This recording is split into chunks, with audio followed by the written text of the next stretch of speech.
States with nuclear weapons will not sign the Southeast Asian Nuclear Weapons Free Zone Treaty at this week's ASEAN meeting. As many countries have reservations, Foreign Minister Terpong Kouchak said yesterday. Italy's economy will shrink by around 2% a year, the head of the Italian Central Bank said Sunday, as he called for adopting a new Italian spirit to tackle the Eurozone debt crisis. Stay with us for 1 hour of updates on global and ASEAN business news with Natakan Patli and Dina Jombasit in ASEAN Business Report.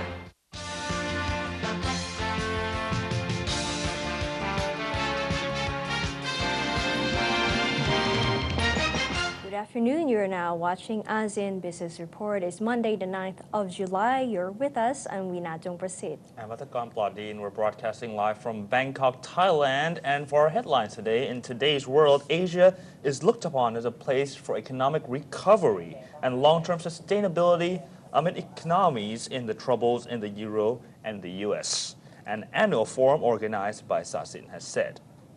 That's one of the key messages from the first day of the annual forum titled Asia in Transformation, organized by SASIN of Thailand's Chulalongkorn University.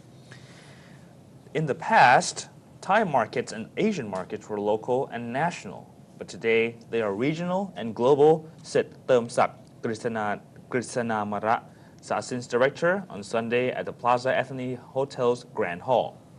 For Pongsak Hutrakun, chairman of the organizing committee, there are at least three major global trends which have impacted Asia in the past decades.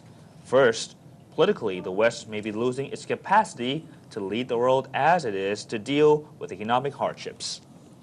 He asked, still, the United States is the world's only superpower. However, many are wondering, are we heading for a new bipolar world in which China is replacing the old Soviet Union? Secondly, the global economic power is shifting from the West to the East as the United States faces a subpar growth with high unemployment and fiscal and other deficits, while the EU are burdened with heavy public debts.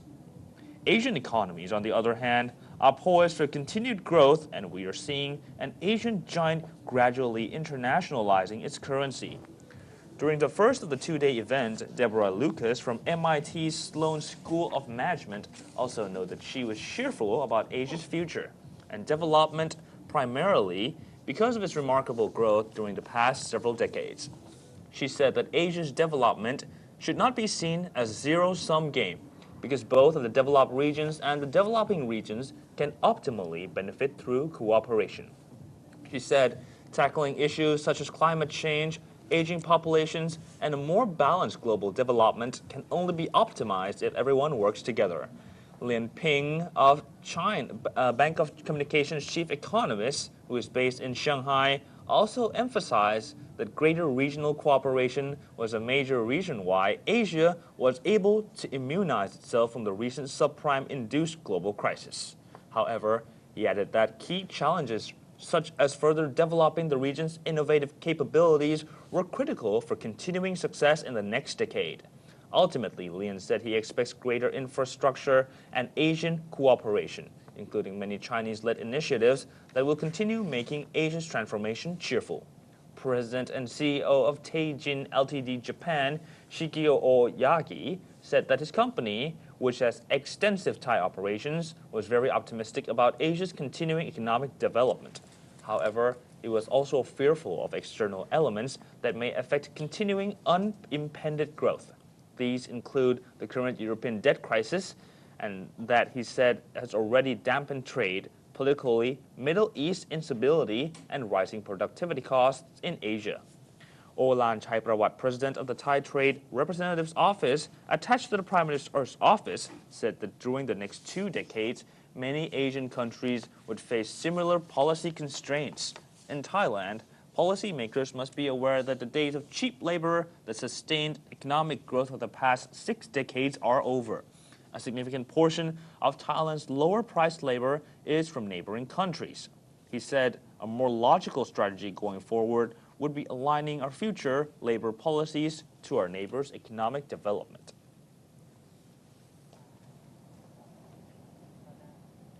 Last year's devastating earthquake in Japan and massive floods in Thailand have led to a transformation of the global supply chain for automotive, electric, and other industries, according to a panel discussion by SASIN. The session is titled Natural Disasters in Asia and the Global Supply Chain, with panelists including Professor Shigeyuki Abe of Doshisha University and Gopkan Warangan of Toshiba, Thailand. Abe said disasters in Japan and Thailand have seriously disrupted the global supply chains in both countries, resulting in the shortages of parts and components for autos, electronic goods such as digital cameras and hard disk drives. As a result, manufacturers had to rethink their just-in-time concept, which aims at zero inventories and no surplus stocks of parts and components. One solution is to invest in alternative production facilities so that if the factories in Thailand cannot continue production, alternative ones in Indonesia or Vietnam can be used to ensure continued production.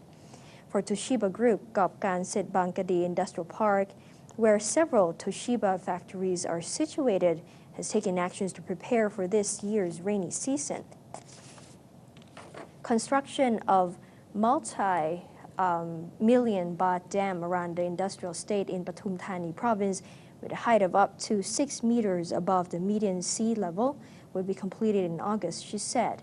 She also said dual sources of parts and components are a solution to the disruption of supply chains in the event of natural disasters, however, would lead to a higher production cost. In Thailand, more than 1,000 factories were shut down by the massive floods in the second half of last year. The disaster was the worst in 50 years. In Japan, Professor Abe said the earthquake of over 8 magnitude and tsunami was the worst disaster in nearly 1,000 years.